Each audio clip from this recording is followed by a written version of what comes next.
Pemirsa, kita sudah ada di Goa Watu Empusanga, dan di dalam gua ini begitu kita masuk, kita menyaksikan stalaktit dan stalagmit yang berdiri ataupun ada dengan indahnya, dan ini terbentuk secara alami. Entah berapa tahun, saya yakin ini sudah ratusan tahun Goa Empusanga ini ada, dan memang ada ceritanya. Dan seperti yang kita lihat di belakang saya ini juga berbentuk seperti menara kerajaan, pasti ada ceritanya. Dan juga di sisi lain ada berbentuk meja, dan ya itu dia, kita harus mengetahui sebenarnya Goa Watu Empusanga ini punya cerita seperti apa. Saya sudah bersama dengan Bapak Deda, beliau salah satu tua adat di sini yang nanti akan menjelaskan kepada kita Goa Watu Empusanga ini ceritanya seperti apa. Ya, Bapak sedikit cerita tentang Goa Watu Empusanga ini. Terima kasih. Dulu waktu kerajaan Goa, suku Deda ini datang dari Minangkabau, Bugis Bone. Jadi kita ini turunan bangsawan. Jadi anak cucunya Rupalaka, Raja Rupalaka, kerajaan Goa. Terus mereka ada 2 orang ke sini, namanya Tasik lain. Ada 2 orang. Terus mereka perahunya adalah buaya, bukan buatan manusia. Lalu terus dari Minangkabau terus Reo, mereka sampai di Budi.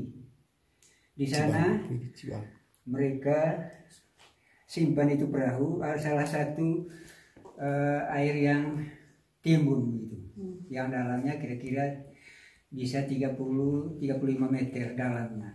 Karena ya di dalamnya, di situ tinggalnya itu perahu buaya itu. Lalu mereka itu 2 orang ini, Tasya dengan Layan, tinggal di Budi. Di situ mereka ada dapat pasangan satu, Tasya, ya, nama istrinya Layan. Nama istrinya Ruyang, bukan Layan, Ruyang. Terus setiap hari ini buaya menghabiskan babi-babi yang kecil di kampung itu. Ya, karena itu dia punya makanan. Ya, semua babi-babi yang kecil dia makan semua.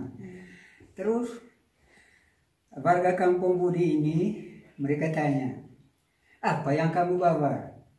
Mereka bilang ini perahu. Mana mungkin kalau perahu itu buat dari kayu. Tapi kenapa mesti kamu punya perahu itu makan lagi babi? Mereka tidak jawab. Kalau mereka tidak jawab, berarti kasih mati nih. Ya, kasih mati. Terus pada satu hari ada satu babi besar, namanya Suyang Budi. Lalu dia start mulai dari belakang ini, air yang dalam ini. Garuk betul, garuk. Sampai air itu habis. Akhirnya buaya ini mati. Lihat itu si Layang dengan si Tasya ini, mereka musyawarah 2 orang, adik dan kakak. Bagaimana sudah kita ini? Sedangkan ibunya ini, Ruya ini sudah 8 bulan, mau melahirkan. Jadi mereka musyawarah, mereka mengatakan, ya lepas sih. Biar kasih di sini mereka punya anak, kita jalan terus. Buat apa kita tinggal di sini? Kita punya perahu sudah mati. Akhirnya satu saat mereka sepakat, diputuskan bahwa istri mereka itu tinggal di situ. Lalu pada satu hari mereka tinggalkan istri. Tetapi dari hati nurani istri, kenapa saya dibuang? Siapa nanti? Iya. Lalu dia panggil. Kalau bahasa Manggarainya begini, woi Tasik, sutra gua aku yo. Ya, begitu bahasa Manggarainya. Tolong itu paham. Iya. Kenapa saya dibuang? Ya. Lalu mereka si Layang ini mengatakan begini kepada kakaknya Tasik ini, kita tunggu. Dia bilang tidak. Kakaknya tidak, biar buang. Oh jangan. Jadi kita lihat dia punya, mungkin nanti itu jadi orang baik nih, kalau dia melahirkan. Terpaksa mereka sepakat tunggu sampai ada satu kampung di sana namanya Pagal. Nah, Pagal di Karuteng, ya di Karuteng. Mereka tunggu di situ. Tiba-tiba Ruyang ini sampai. lalu mereka jalan sama-sama. Terus ikut ruteng sampai di Beol sebelah Cancar lagi. Jadi ibu kan tidak tahu itu toh. Ya, ada jalan ceritanya. Jadi nanti ada ini empu sana ini. Ya. Terus mereka tinggal di situ. Sudah lahir. Sampai di situ lahir 1 minggu melahirkan anak laki-laki. Lalu setiap hari itu anak lalu dia menangis terus. Kalau mereka gendong ke timur, diam. Kalau gendong ke barat, menangis terus. Karena ada bunyi di danau di bawah ini namanya kodok ya. Kodok. Mereka bunyi kedengaran di apa ya? Di Beol. Jadi kalau toleh ke barat, diam. Kalau ke timur, selalu menangis terus. Lalu mereka bilang begini, bagaimana sudah ini? Jadi masyarakat di Beol itu mengatakan tinggal di sini sudah, jangan jalan-jalan lagi. Timbal lagi, tidak bisa. Kenapa ini anak? Kalau ke timur menangis terus, kalau ke barat tidak, tertawa.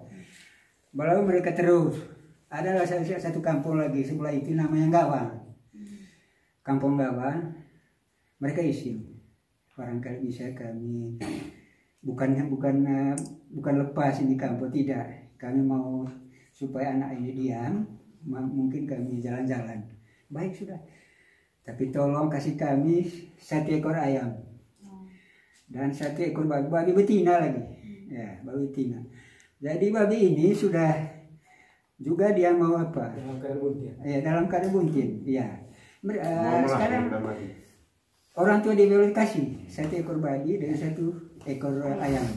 Ayam ini sudah menetas dia 8 ekor anaknya, 8 ekor. Jadi mereka bawa itu. Kira jarak sampai sekitar di kampung, mereka tidur di situ 1 minggu. Mereka juga gendong ke timur, menangis terus. Tapi kalau ke barat ke sini karena bunyinya ini apa kodok di bawah ini dengar di atas. Terus mereka jalan lagi. Ada namanya sudah itu, ada naik sedikit Golhorok. Di situ sudah kedengaran, tung bunyinya. Ya, kodok.